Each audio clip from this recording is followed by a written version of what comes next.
Terdakwa kasus penjualan narkoba sabu, Linda Pujiastuti alias Anita, mengaku sebagai istri siri sesama terdakwa mantan Kapolda Sumatera Barat, Teddy Minahasa. Namun Teddy membantah punya hubungan khusus dengan Linda.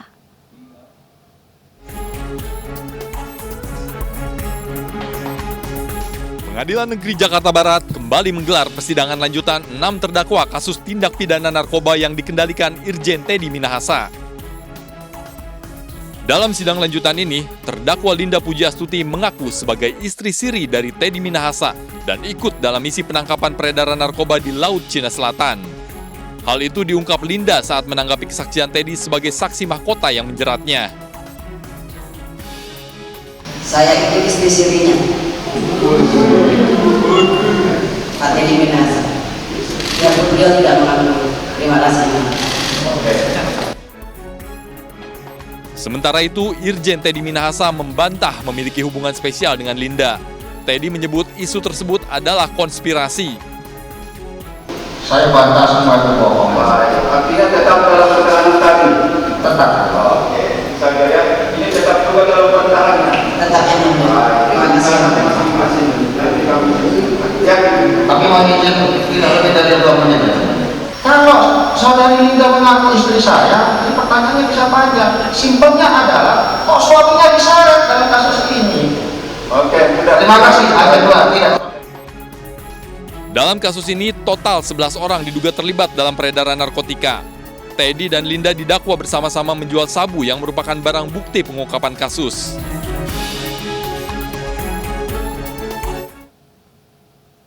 Pemirsa, terhitung sudah 22 hari sejak terjadinya peristiwa pembakaran pesawat Susi Air dan penyanderaan pilot Kapten Philip yang dilakukan oleh kelompok kriminal bersenjata Papua. Hingga saat ini pencarian dan penyelamatan sang pilot masih terus diupayakan oleh pemerintah Indonesia dan pihak maskapai.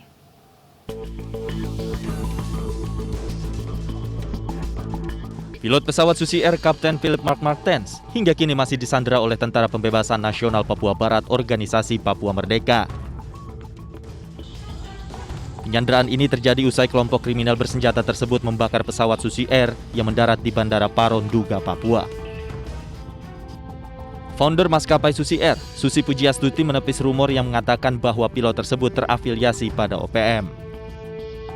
Kawan-kawan media, saya ucapkan terima kasih. Sebetulnya beberapa hari ini kalau dihitung sudah dari kejadian penyanderaan dan pembakaran pesawat Susi Air ini sudah 22 hari.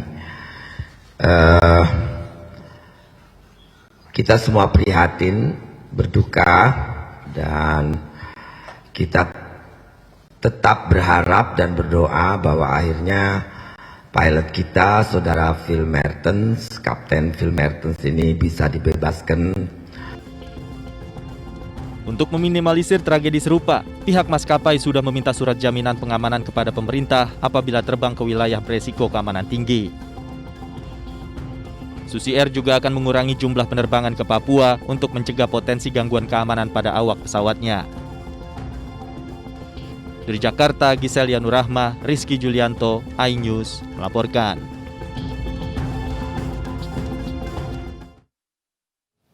Pemerintah mengakui pilot maskapai Susi Air, Philip Mark Martens ini disandra kelompok kriminal bersenjata. Sementara aparat TNI Polri terus berusaha untuk membebaskan Kapten Philips.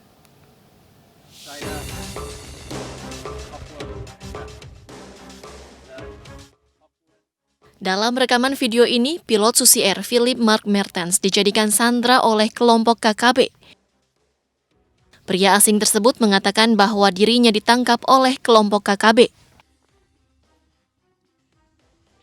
Meski keberadaannya sudah diketahui, namun kondisi Kapten Martens belum bisa dipastikan. Kapolda Papua Irjen Pol Matius Fahiri menerangkan pihaknya akan melakukan penanganan ekstra hati-hati dalam misi penyelamatan Kapten pilot Susi Air. Polda akan bekerja sama dengan Bupati Nduga, DPRD serta para tokoh setempat untuk melakukan komunikasi dengan kelompok KKB Egyanus Kogoya. Sehingga selaku Kapolda, sekali lagi saya berharap kelompok Egi dan kawan-kawan ini untuk stop membuat aksi-aksi yang tidak perlu. tentunya kami aparat kepolisian dan TNI, kami akan melawan. Kami tidak akan mundur satupun. Sehingga saya berharap ke depan penanganan yang akan kami lakukan secara ekstra hati-hati untuk bisa menyelamatkan pilot. Kita sekarang bicara fokus di Nduga. Kita kasih kesempatan Pak Bupati yang punya wilayah membantu masyarakatnya. Kita juga berupaya ekstra melalui tokoh-tokoh agama untuk bagaimana bisa kembali pilot dalam keadaan sehat. Sebelumnya, Selasa 7 Februari, kelompok kriminal bersenjata pimpinan Egyanus Kogoya diyakini membakar pesawat Susi Air dengan nomor penerbangan PKBVY saat mendarat di lapangan terbang Paro, Kabupaten Nduga, Papua Pegunungan. Menurut pihak Susi Air, pesawat yang dipiloti Kapten Mertens sempat hilang kontak sebelum dilaporkan terbakar dan tidak ada korban jiwa dalam peristiwa itu.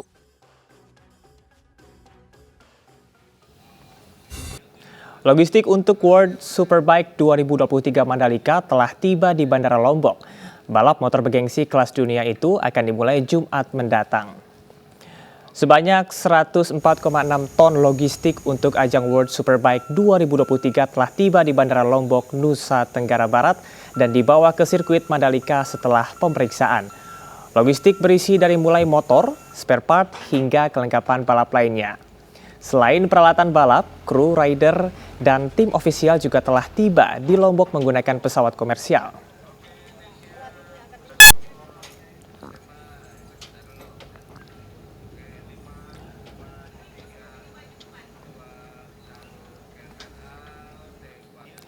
Pemirsa, sebuah brand obat penurun panas anak meluncurkan kampanye bertajuk Ubah Kelam Menjadi Kalem.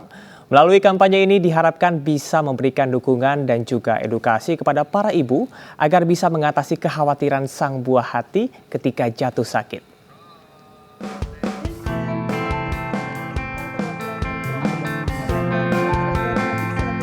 Kesehatan menjadi salah satu perhatian orang tua, khususnya kaum ibu. Rasa khawatir terkadang muncul saat sang buah hati mengalami demam. Oleh karena itu, brand obat penurun panas anak Proris meluncurkan kampanye bertajuk Ubah Kelam Menjadi Kalem pada Rabu 1 Maret lalu. Peluncuran kampanye ini sekaligus ajang untuk memperkenalkan 3 brand ambasador terbaru mereka, yakni Sandra Dewi, Donita, dan Anissa Aziza. Ya, jadi hari ini kita dari Proris kita mau launching sebuah campaign baru yaitu Ubah Kelam Jadi Kalem dari Proris. Tentunya karena kita tuh pengen lebih relate lagi nih sama ibu-ibu, kita pengen komunikasi lebih lancar lagi ke ibu. Jadi makanya kita meluncurkan campaign ini nih hari ini. Gitu kurang lebih. Ini penting banget ada Proris di rumah. Kenapa? Karena ini pengalaman aku ya, dulu kan kalau anak sakit aku panik banget, terus nggak tahu mesti ngapain. Kemudian ada kejadian kemarin di mana semua sirup ditarik, terus nggak ada yang dipercaya sama ibu-ibu satu Indonesia. Kalau anak kita panas, demam, terus mau dikasih apa gitu, karena kita bingung. Nah kebetulan aku kenal dengan banyak dokter anak ini, di mana aku bertanya dengan beberapa dokter anak dan mereka mengatakan Proris, semua jawabannya sama. Proris adalah brand yang nomor 1 yang lulus sensor obat penurunan panas anak yang lulus sensor yang nomor 1. Proris akan terus mengedukasi para ibu melalui Proris Moms Community. Dalam platform ini, Proris akan memberikan berbagai informasi dan edukasi agar para ibu bisa mengatasi rasa khawatirnya sehingga mampu menangani demam anak dengan lebih baik. Dari Jakarta, Nur Aryadin, iNews melaporkan. Perayaan ulang tahun ke-16 Okezon digelar secara meriah dengan mengangkat tema Semakin Mencerahkan. Menjadi portal berita yang paling sering diakses publik, Okezon akan terus mempertahankan posisinya.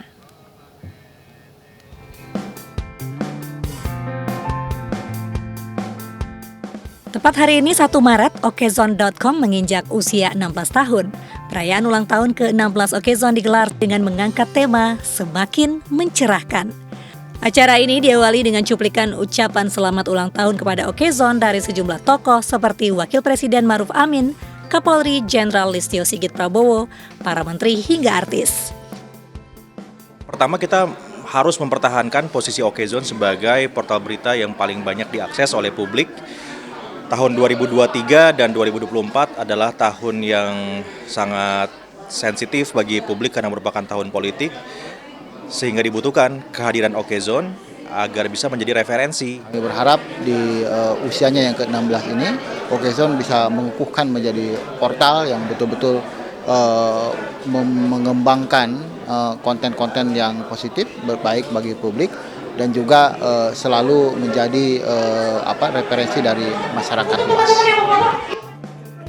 Pada usia ke-16, Okezone meluncurkan 2 buku bertajuk Potret Negeri, sebuah refleksi kebangsaan yang disusun oleh tim redaksi, dan buku Mengenal Jurnalis Media Online. Di mata masyarakat, Okezone dinilai sudah memenuhi kebutuhan informasi sehari-hari dengan berita-berita terbaru. Cukup baca sih, lumayan. Untuk saat ini ya, lumayan terupdate sih kalau saya lihat di media sosial juga ya. Yang paling hits banget nih, Sambo sih pasti. Aku udah pernah baca. Apa Okezone sudah memenuhi informasi sehari-hari menurut Mbak? Sudah cukup informasinya jelas. Biasanya baca apa Mbak? Aku sih baca berita-berita ya. Makasih. Sama-sama. Rangkaian HUT Okezone masih tetap berlanjut dengan beberapa kegiatan lain seperti tryout dan turnamen futsal se-Jabodetabek. Dari Jakarta, Hairunisa Sutrisno, iNews melaporkan.